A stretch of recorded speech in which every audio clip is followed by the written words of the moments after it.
Hello everyone, Sarah here. So today we are going to be continuing our introduction to cornsnake morphs videos. So far we have done videos up through H, which is hypomelanistic, which was the last one that we talked about. If you would like to learn about any of the morphs that are from A through H, please check out the previous videos in this series. I want to thank all the members on this channel for making everything possible. You guys are really amazing.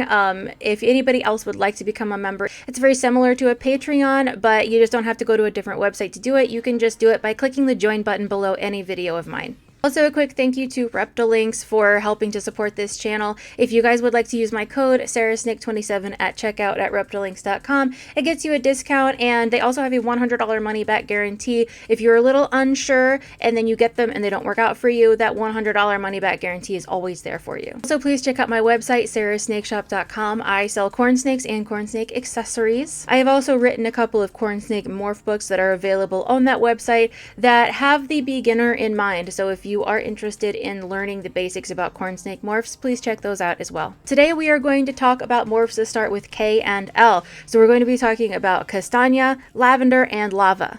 Kastanie is a very interesting morph, and it's also had a lot of different types that are sort of subtypes of Kastanie. I'm not going to get into all of those right now. I actually have a future video planned for that. But here are the basics about Kastanie. Kastanie is the German word for chestnut. It was originally found by someone in Germany, and he thought that the colors looked very chestnut-like, and they definitely do. There are a couple of different lines of Kastanie, as I mentioned. The most popular being the red-headed line that originated in Germany, where they have a very bright red color to their head, and then that color sort of fades as you go to the tail. That is actually going to be a common theme in most Kastanie morphs. If you see a corn snake that has a bright red head and then down to the tail, it almost looks very diluted. We talked about dilute in the last video.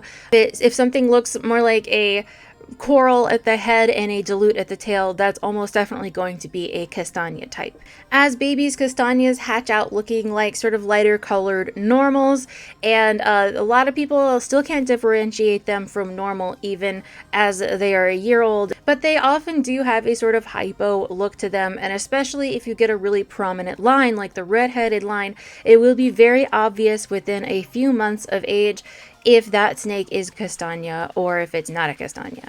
Kastanies that are not in the red-headed line are still very obvious as adults usually. They have a somewhat hypo-looking appearance. They also don't typically have really bright yellows, and they have almost more of a muted orangey tone throughout the body that you just don't see in most other morphs. Most people like to mix Kastanie with amelanistic, and they call this mandarin, and if you have an Okati version, which is a type of locality, they call that flamingo. So you can kind of see where we're going with this. We have mandarin, which is an orange, and flamingo, which is sort of a pinky orange color. So if you just sort of imagine maybe a layer of melanin, the darker pigment, over these bright orange colors, that's what we are looking at when we say a normal Kastanie. Kastanie looks like the word Kastanie, but since it is German, it is pronounced Kastanie.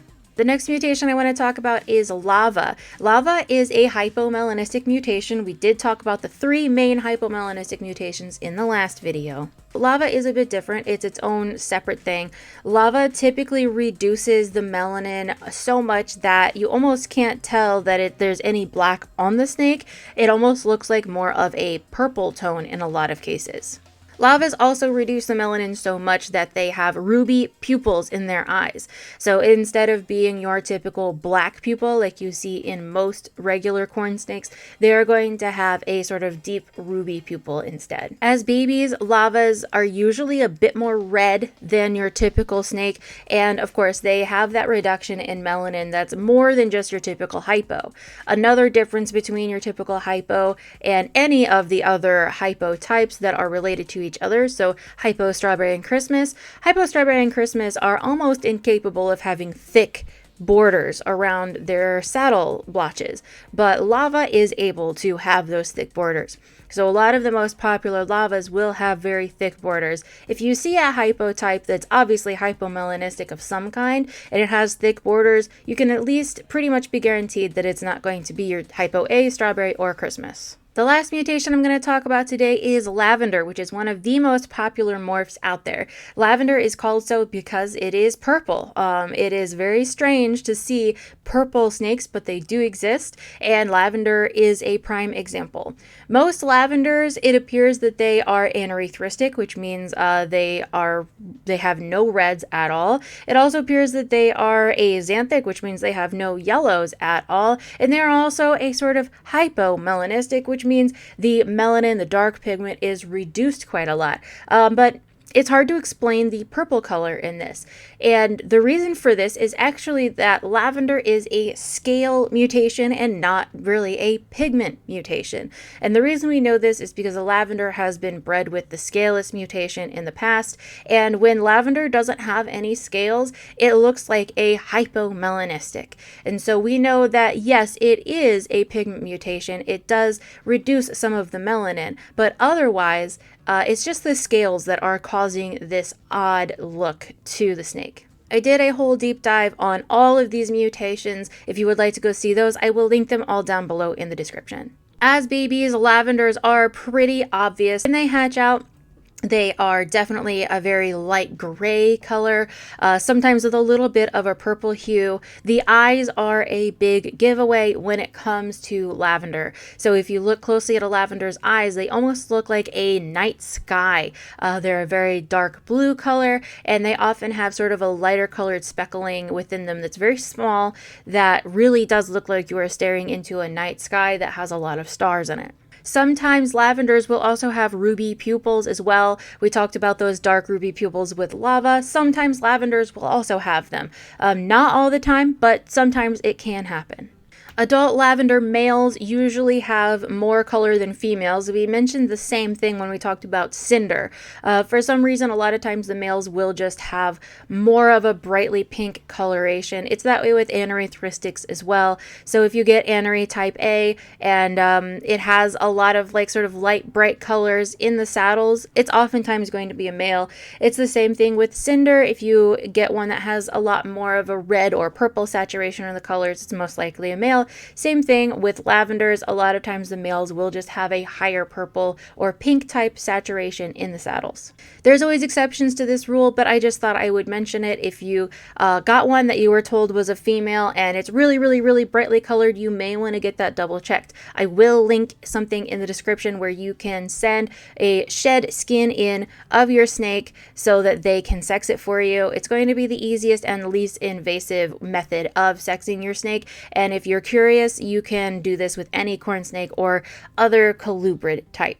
Those of you who don't know, colubrids are just a type of small snake that includes corn snakes, rat snakes, king snakes, garter snakes. It's just one of the hierarchies in the taxonomy. So to recap, we talked about Kastanie, also known as chestnut, which has that very nice chestnut looking color to it, oftentimes with a very bright red head. Talked about lava, which is technically a hypomelanistic type. It's just unrelated to our main three hypomelanistic types, and it can even have purple borders if we get just the right one. So imagine this bright red snake with purple borders. And we also talked about lavender, the sort of pigment mutation but sort of scale mutation that turns the snake pretty much a powder purple through its entire body.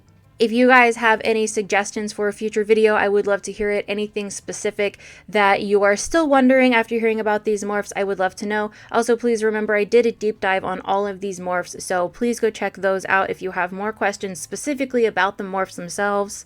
Thank you guys so much for watching. I'll see you in a new video soon. Please subscribe.